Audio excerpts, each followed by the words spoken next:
Welcome to my channel AKSC. We learn, we grow. Please subscribe to my channel and click the bell icon to get future notification. Don't forget to hit the like button.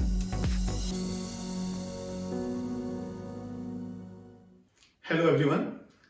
Extraction of zinc में हमने एक smelting process पढ़ा है और वहां लिखा था कि दूसरा प्रोसेस जो है इलेक्ट्रोलिटिक प्रोसेस है और स्मेल्टिंग प्रोसेस में बेल्जियन प्रोसेस, रिटॉर्ट प्रोसेस दिया, वहां से जो हमें स्पेल्टर मिला उसको रिफाइन भी किए। अब सेकेंड मेथड है इलेक्ट्रोलिटिक मेथड। अब देखिए, जो जिंक सल्फाइड जिंक ब्लेंड हमारे पास है, इसका रोस्टिंग हम अबव 650 डिग्री सेल्सियस करते हैं। तो जब हम जिंक सल्फाइड का रोस्टिंग करेंगे तो वहां पे बनेगा ZnO और ZnO के साथ कुछ ZnSO4 भी बन जाएगा। जो भी बना उसको हम H2SO4 के साथ ट्रीट करेंगे। अब देखिए, जब H2SO4 के साथ ट्रीट करेंगे तो जिंक सल्फेट बनना है और यहां जो कुछ और इंप्यूरिटीज हैं, जैसे सिलिकॉन की इंप्यूरिटी है, Al2O3 की इंप्यूरिटी है, इन इंप्यूरिटीज को हम स्लेट लाइम डाल के या लाइम वाटर डाल के हम उसको अलग करते हैं। इसके बाद जो हमारे पास फिल्ट्रेट बचा, जिसके अंदर ZnSO4 रहेगा, क्यों?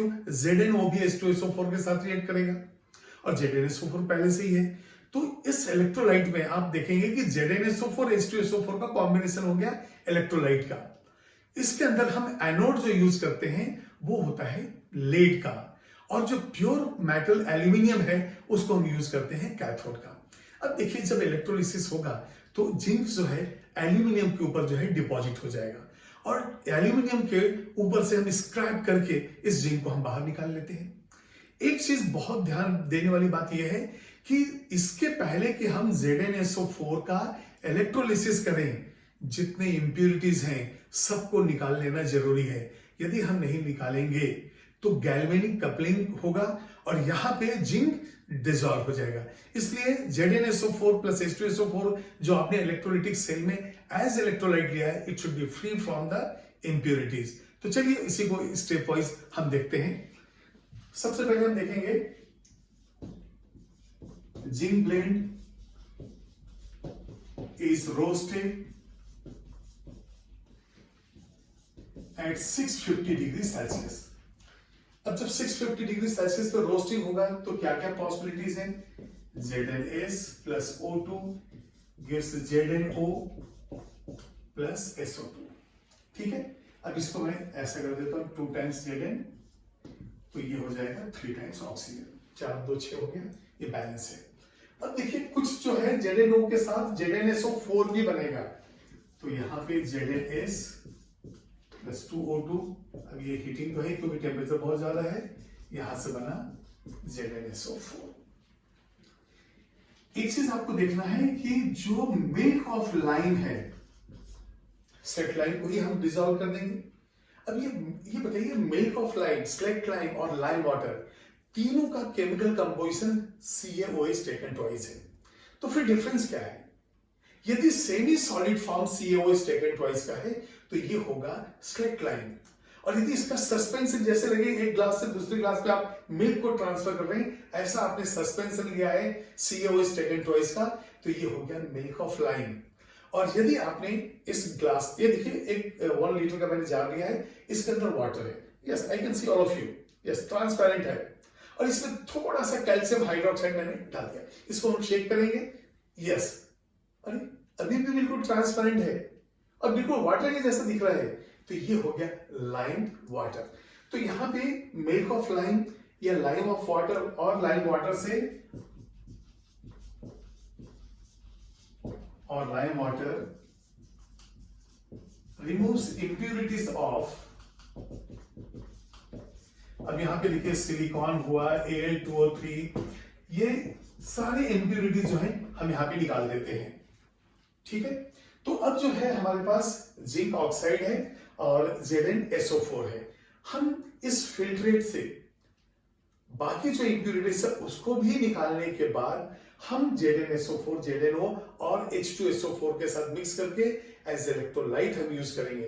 तो यहां पे अब मैं डायग्राम बनाता हूं, पहले इसको लोड कीजिए आप।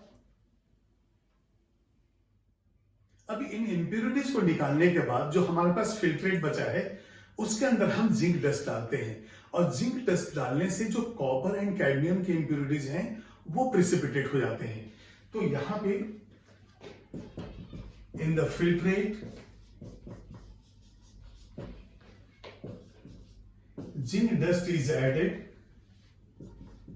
अभी जैसे हमने जिंक डस्ट ऐड किया तो जिंक जो है मोर रिएक्टिव है than copper and CD is precipitated. अब देखिए हमने यहाँ पे सिलिकॉन, Al2O3, आयरन, ऐसे बहुत से इंप्योरिटीज हमने मिल्क ऑफ लाइम के साथ निकाल दिया है। ठीक है, अब ये देखिए लाइम वाटर तो ये डाइल्यूट हो जाएगा, तो मिल्क ऑफ लाइम ही आपको लेना पड़ेगा। और जो फिल्ट्रेट बचा उस फिल्ट्रेट में जब जिंक डस्ट डालेंगे तो ये कॉपर एंड कैडमियम भी बाहर निकल गया। अब आपके पास ZnSO4 प्योर है। तो ये जो इलेक्ट्रोलाइट है यहां पे मैं ले रहा हूं ZnSO4 और यहाँ पे H2SO4 मिक्स है। यहां जो है एनोड वो लेड का बना हुआ है, तो ये है लेड एनोड, और ये जो है ये है एल्यूमिनियम कैथोड। अब आपको मालूम कि metals are always deposited at cathode, तो यहां पे Zn+2 जो है वो जिंक के फॉर्म में जो है कैथोड के ऊपर डिपॉजिट हो जाएगा। ठीक है, तो यहां पे आपको ये चीज बिल्कुल याद रखना है कि मेटल जो है हमेशा कैथोड पे डिपॉजिट होता है, तो जब एल्यूमिनियम के ऊपर जिंक डिपॉजिट होगा तो इसको स्क्रैप करके हम निकाल लेंगे। तो यहां जब आप ZnO H2SO4 मिक्स करेंगे तो यहां से बन जाता है ZnSO4 प्लस H2O।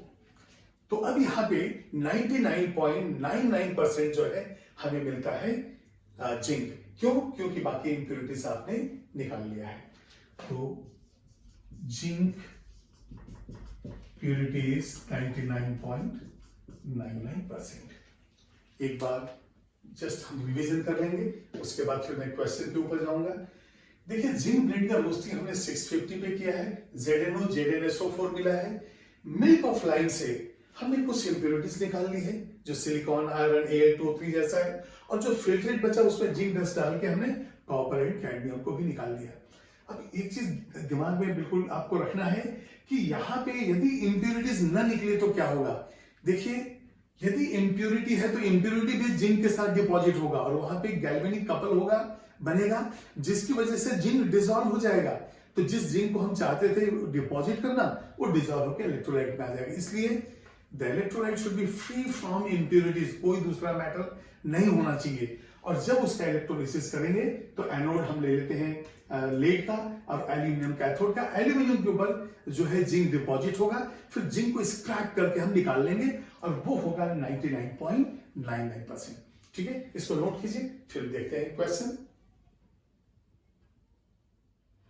पहला क्वेश्चन लीजिए, which one of the following is true in electrolytic refining. तो सबसे पहले देखते हैं हम लोग इलेक्ट्रोलिटिक रिफाइनिंग में हम क्या क्या लेते हैं। सबसे पहले एक इलेक्ट्रोलाइट होता है, एक एनोड होता है, कैथोड होता है।